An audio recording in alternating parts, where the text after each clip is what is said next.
Well, hey there, and welcome back to the Pilates Business Podcast. I'm so glad you're here listening in this week. And if you're new here, welcome. Around here, this is the place where we talk about growing your studio in a way that actually feels aligned with you and why you started in the first place. Usually, that has something to do with helping people move better, feel better, and live better. I've been coaching studio owners for over a decade now. And in that time, I've seen all the ups, all the downs, all the good and all the bad. Trust me, I really do feel like I've seen it all. And there are many things that come along very often that we need to address when it comes to being a business owner. And one of those things is the thing that we're talking about today. And this is one of the most uncomfortable topics, I think, for so many studio owners. And that is sales. Often just hearing that word probably makes some of you want to run back into the comfort zone of cueing the spine stretch forward or thinking about your next continuing education workshop. But let me say this loud and clear. And truly, I want you to really hear this because if you're running a business, you are already in sales. And if you're avoiding sales, then the chances are you're also missing out on revenue. You're also missing out on retention, and you're likely missing out on long-term growth. The reality, sales isn't about being pushy. It's not about forcing people. It's not about coercion or manipulating them. It's actually about guiding them to a decision that's good for them. It's not about pressure. It's actually about clarity and confidence and connection. So maybe it's time to rewire your brain around sales because when we finally get this, truly, it changes so much in your business. And most of what we talk about inside of my Marketing Intensive and Thrive program is essentially designed to support your sales process, these conversations that you have before the sale, after the sale, during the sale, to help make sure that you are maximizing revenue in your business. You're optimizing your business for revenue growth. So I want to share with you some of the things that I often see folks struggle with when it comes to sales. So number one, the real problem I see often is that you think of selling like a transaction. And you think of the sales as this one single point, the most stressful moment, a sales conversation or a sales consult, maybe even perhaps you're trying to perhaps make it this perfect scripted scenario. And there's all this pressure perhaps to say the perfect thing, to have the perfect pricing.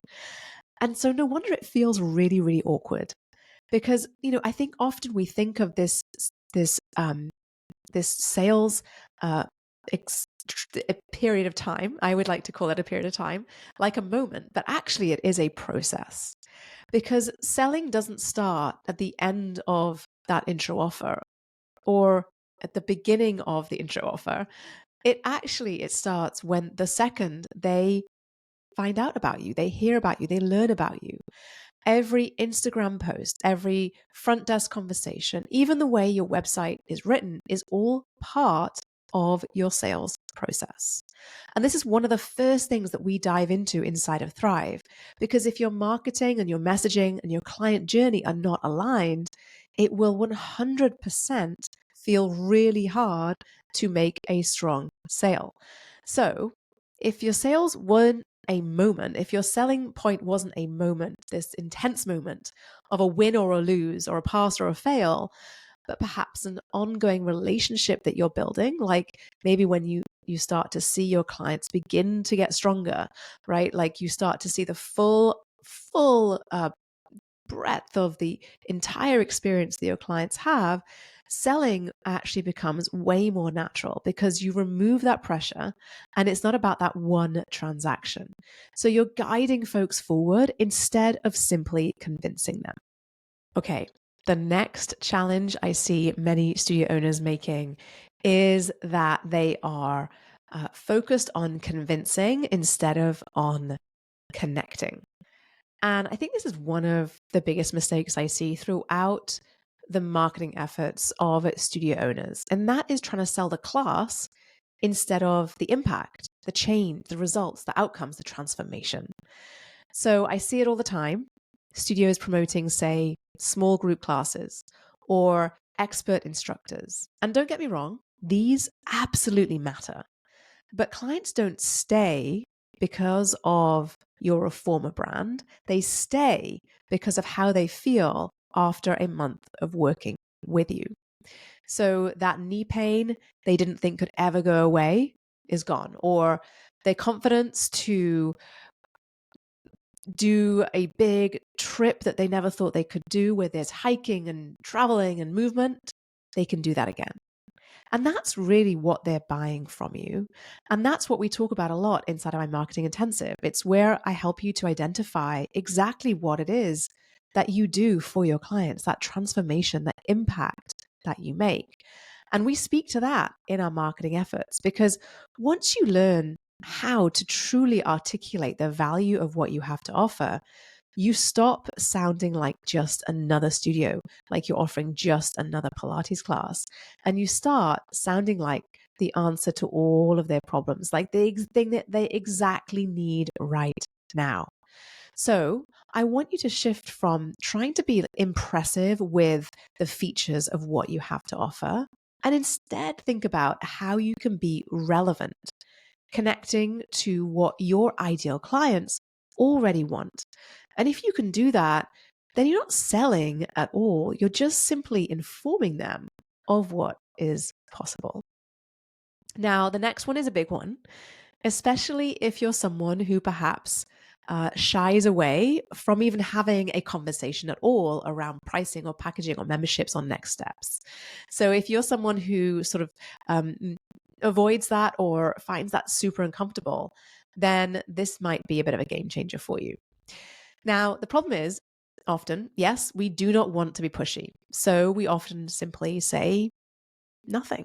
We hand them maybe that pricing sheet, that little brochure with all of the options in there, all the many options that you're offering, because you want to be available to everybody, right? And we smile and we say, "Hey, here you go. Here's what it looks like."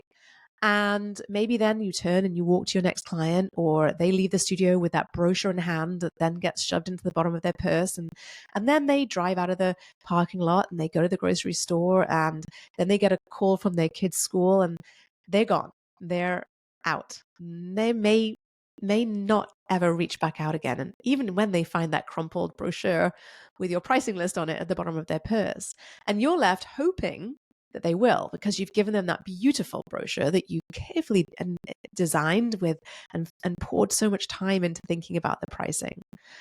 But when we don't hear from them again, we start to question a lot in our business. And we don't know why they haven't come back. We don't know whether it was the pricing, or they lost that bit of paper, or the kids' school called them, or whatever it is. But probably in your mind, you're making up some story around that. Probably you're thinking, I wonder if it was too expensive for them. I wonder if they didn't like the classes. I wonder if I gave them perhaps the class that was too long or too short for them, or maybe I should change my schedule. Now, all of that angst can disappear if perhaps you just ask permission to tell them about what's next. So you can simply ask them, "Do you want to hear about how we can help you to get stronger?" That's it. You're asking them for permission to share more about what you do. You're not invading their space, but you're inviting them into something. Would you like to learn more about how our class is? Would you like to find out which teacher would be a great teacher for you to get started with? And this is something that can really shift the way that you even think about sales, but also shift the conversation that comes afterwards. So it goes from being this sort of awkward exchange to being a conversation and an opportunity for you to talk about the thing you love to do most with the people you love to do it with. And so instead of building this sort of sense of tension and pressure, we're actually opening up the door for a values-based, permission-led conversation that builds trust instead of tension. Inside Thrive, I give you a ton of different ways to do this. And the more opportunity and practice you get, the easier it gets.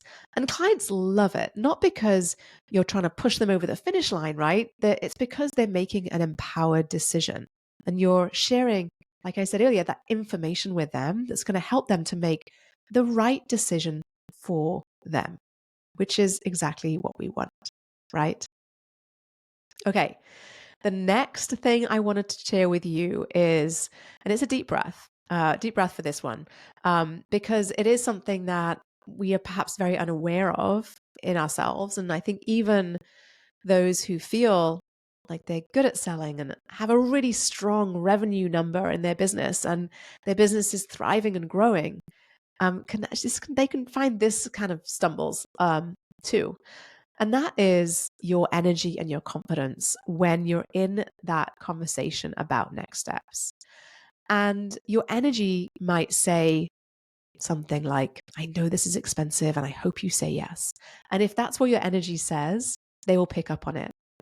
So this comes down to confidence. And when you're able to stand firmly in your, where you're at with sharing what you're about, and that is comes from something deep inside of you. You will find that that is contagious, and people really pick up on confidence. And so confidence is often a big factor when it comes to whether or not a client will buy from you. And it's important to have confidence in what you do, even when you're not at that point of sale. And so confidence doesn't start as soon as you turn the gear on to being in your sales role. It actually starts from the moment that you actually connect and interact with your clients. So we want to shift from saying, I hope you like this, or I hope you enjoyed yourself today, to saying, this was a great session. You did great. Here's what's next. And that confidence will get picked up on by your client. And that means truly that you can't fake it. Actually, you can't pretend. I do not believe that you can, really, long term or even at all. What really needs to happen if you're finding that you're perhaps not as confident as you'd like to be, it often comes down to being rooted in the value of what you're offering. And if you've never done the deep work to really articulate that and to get clear on that for yourself, then you might find that you always struggle in this area. Because it really starts with you believing in it. Marketing Intensive, one of the things I do is to help you to reconnect with the impact that you have on your clients' lives. And so when you come to having these conversations, you are able to truly articulate the impact that you're having.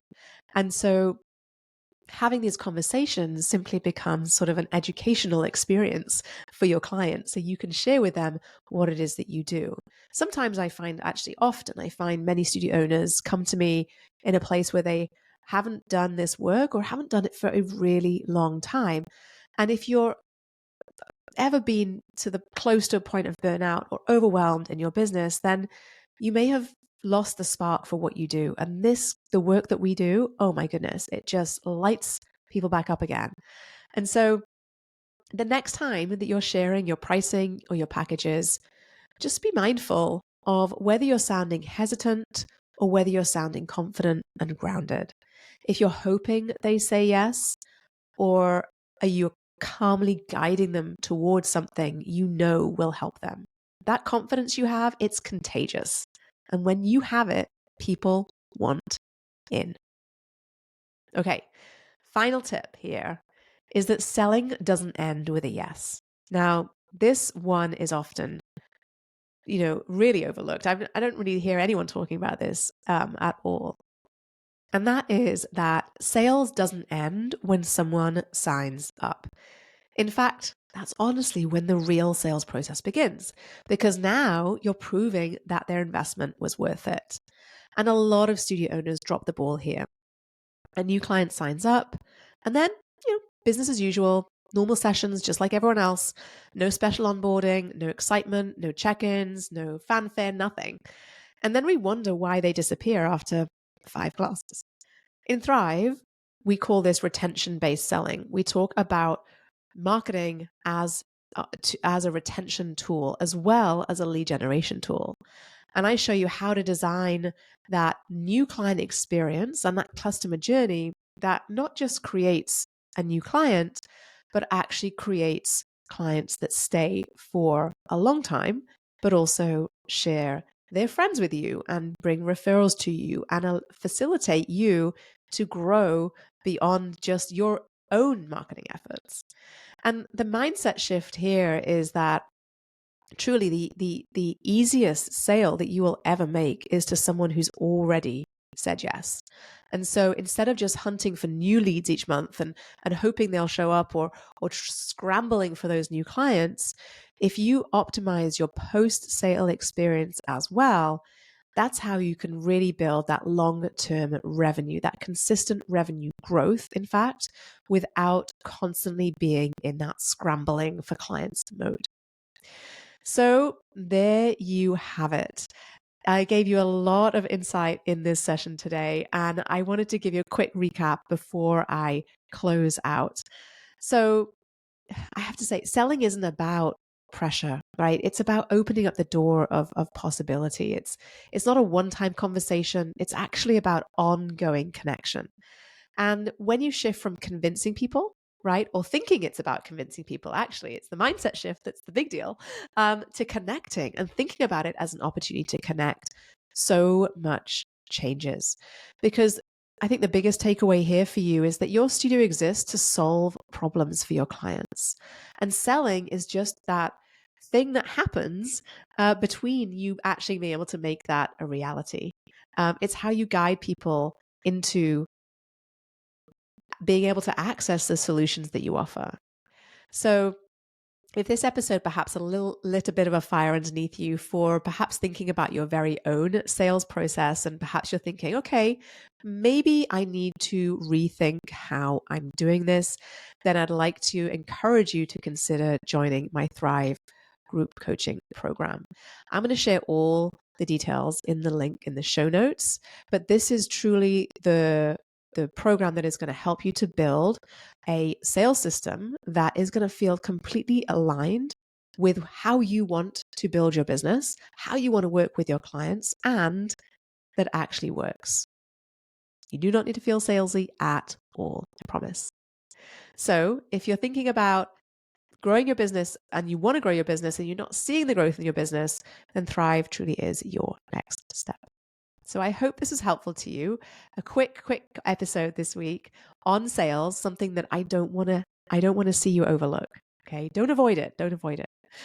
And if you enjoyed this conversation, I would really be so appreciative if you could take a quick minute, go to wherever you're listening, and rate and review the podcast. It would mean so much to me and would help to get this out there into our community, and to more studio owners and friends of yours who can also feel just as encouraged and supported on their journey.